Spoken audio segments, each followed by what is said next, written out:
പ്രവാസ ലോകത്തെ വാർത്തകൾ. UAE ദിർഹത്തിനെതിരെ ഇന്ത്യൻ രൂപയുടെ മൂല്യം റെക്കോർഡ് താഴ്ചയിൽ. നാട്ടിലേക്ക് പണം അയക്കുന്ന പ്രവാസികൾക്ക് ഇത് മികച്ച അവസരം. നാട്ടിലേക്ക് പണമയക്കുന്ന പ്രവാസികൾക്ക് സമീപ ആഴ്ചകളിലെ ഏറ്റവും ഉയർന്ന വിനിമയ നിരക്കാണ് ലഭിക്കുന്നത്. കഴിഞ്ഞ ദിവസത്തെ 25.94 രൂപയിൽ നിന്ന് വർദ്ധിച്ച് ഇന്ന് ഒരു ദിർഹത്തിന് 26 രൂപ എന്ന നിരക്കിലേക്ക് വിനിമയ നിരക്കെത്തി. ക്രൂഡ് ഓയിൽ വിലയിലുണ്ടായ വർധന, വിദേശ നിക്ഷേപകർ വൻതോതിൽ പണം പിൻവലിക്കുന്നത്, US ഡോളറിനായി തുടരുന്ന ഉയർന്ന ആവശ്യകത എന്നിവയാണ് ഇന്ത്യൻ രൂപയ്ക്ക് തിരിച്ചടിയായത്. നാട്ടിലേക്ക് പണമയക്കുന്ന UAEയിലെ ഇന്ത്യൻ പ്രവാസികൾക്ക് ഈ മൂല്യത്തകർച്ച വലിയ ആശ്വാസമാണ് നൽകുന്നത്. 10,000 ദിർഹം നാട്ടിലേക്ക് അയക്കുമ്പോൾ ട്രാൻസ്ഫർ ഫീസും എക്സ്ചേഞ്ച് ഹൗസ് ചാർജുകളും കിഴിച്ചാൽ നിലവിൽ ഏകദേശം 2,60,000 രൂപയോളം ലഭിക്കും. എങ്കിലും രൂപയുടെ മൂല്യത്തിലുണ്ടാകുന്ന ഈ ഇടിവ് ഇന്ത്യയുടെ വിദേശ സാമ്പത്തിക സ്ഥിതിയെയും ക്രൂഡ് ഓയിൽ ഇറക്കുമതി ചെലവിനെയും പ്രതികൂലമായി ബാധിക്കുന്ന ഒന്നാണ്. പണമയക്കുന്നതിനു മുമ്പ് ബാങ്കുകളും എക്സ്ചേഞ്ച് സ്ഥാപനങ്ങളും നൽകുന്ന അന്തിമ വിനിമയ നിരക്കുകൾ കൂടി പ്രവാസികൾ ശ്രദ്ധിക്കണമെന്ന് ഈ രംഗത്തെ വിദഗ്ധർ പറയുന്നു.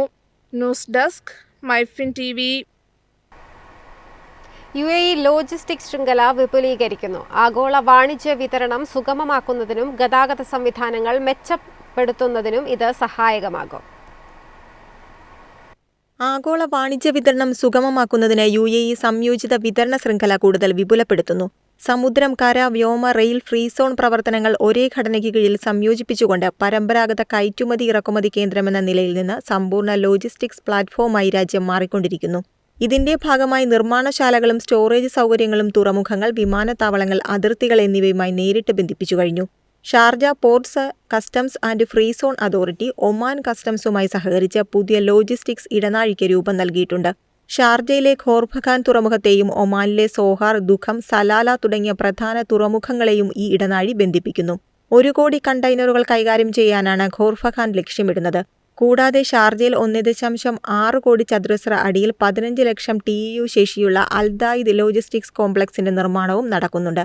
അബുദാബി എയർപോർട്ട്സ് ഫ്രീ സോണിന്റെ കീഴിലുള്ള 83 ലക്ഷം ചതുരശ്ര മീറ്റർ വിസ്തൃതിയുള്ള അൽ ഫലാഹ് ലോജിസ്റ്റിക്സ് പാർക്കും 2027 പൂർത്തിയാകുന്ന ഈസ്റ്റ് മിഡിൽ ഫീൽഡ് കാർഗോ ടെർമിനലും വ്യോമ ചരക്കുനീക്ക ശേഷി ഗണ്യമായി വർദ്ധിപ്പിക്കുന്നു. കൂടാതെ ഫുജൈറ ടെർമിനലുകൾ ഉൾപ്പെടെയുള്ളവ ബദൽ വ്യാപാര പാതകളായി മികച്ച സേവനമാണ് നൽകുന്നത്. News desk, MyFin TV. കുടുംബങ്ങൾ താമസിക്കുന്ന മേഖലകളിൽ നിന്ന് ബാച്ചിലർമാരായ പ്രവാസികളെ ഒഴിപ്പിക്കാനുള്ള നടപടികൾ ശക്തമാക്കി. കർശന പരിശോധനകൾ നടത്തി കുവൈറ്റ് മുനിസിപ്പാലിറ്റി. വിവിധ സർക്കാർ ഏജൻസികളുമായി സഹകരിച്ച് സംയുക്ത പരിശോധനകൾ ഊർജിതമാക്കിയിരിക്കുകയാണ് അധികൃതർ. ബാച്ചിലർമാർ താമസിക്കുന്ന മേഖലകളിലെ മറ്റ് താമസക്കാരുടെ സുരക്ഷിതത്വം ഉറപ്പാക്കാനാണ് നടപടി. നിയമലംഘനം നടത്തുന്ന കെട്ടിടങ്ങളിലെ വൈദ്യുതി വിച്ഛേദിക്കൽ, ഉടമകൾക്ക് പിഴ ചുമത്തൽ തുടങ്ങിയ കർശന നടപടികളിലേക്ക് അധികൃതർ കടന്നിട്ടുണ്ട്. കുടുംബങ്ങൾ താമസിക്കുന്ന മേഖലകളിൽ ബാച്ചിലർമാർ താമസിക്കുന്നത് നിരീക്ഷിക്കുന്നതിനായി രാജ്യത്തെ എല്ലാ ഗവർണറേറ്റുകളിലും പ്രത്യേക ഫീൽഡ് ടീമുകളെ രൂപീകരിച്ചു.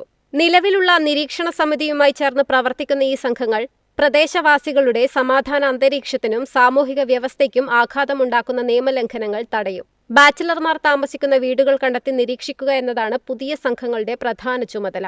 ആഭ്യന്തര മന്ത്രാലയം, ഊർജ്ജ മന്ത്രാലയം, public authority four man power, പരിസ്ഥിതി പൊതു അതോറിറ്റി എന്നിവയുമായി ചേർന്നാണ് മുനിസിപ്പാലിറ്റി ടീം പ്രവർത്തിക്കുന്നത്.